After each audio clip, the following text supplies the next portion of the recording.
Every year, the demon demands that humans offer a young girl as a sacrifice. If they don't, the demon will kill all of humanity. When the night of sacrifice arrives, the demon transforms into a human form and devours the sacrifice. Sally, the 99th girl sent as the sacrifice, is presented to the demon. The messenger, upon seeing her, thinks she's not of good quality and suggests that the king kill Sally and send her back to humanity for them to send a better sacrifice. Sally, hearing this, is very angry. Though she may seem small, she still has some meat on her. She volunteers to let the king eat her instead. The messenger, furious, scolds Sally, calling her a low-quality sacrifice and that she dares to command the king. But the king, shouting loudly, orders the messenger to leave. This is the first time the king has seen such an eager sacrifice. He decides to let Sally die peacefully. Jack grabs Sally by the neck, telling her to bow before him and beg for a quick death. However, Sally begins poking the king's palm, finding it soft and comfortable. The king is confused and wonders if Sally is really crazy. But Sally knows that even if she survives and goes back, no one will treat her kindly. She might as well fulfill her mission. The king, intrigued by this unusual sacrifice, decides to let Sally stay with him until the night of sacrifice arrives, but he restricts her freedom. Sally thinks the king is just worried about her.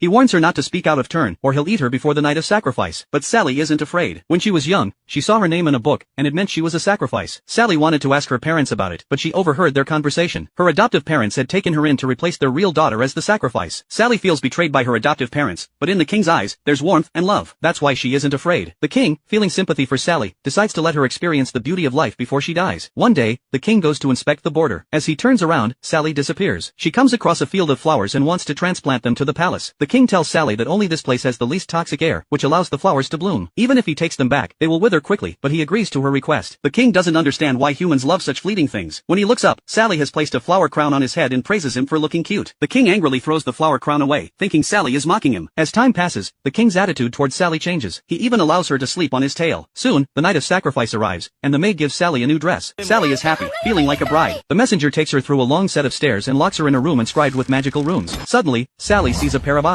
A lizard man knocks her down, intending to complete the ritual and take the king's place. He believes the king is too soft and has blurred the lines between humans and demons, and such a person isn't fit to be king. The lizard man picks up a knife and attacks Sally, but a hand suddenly blocks the blade. The man takes the short sword away from the lizard man, who quickly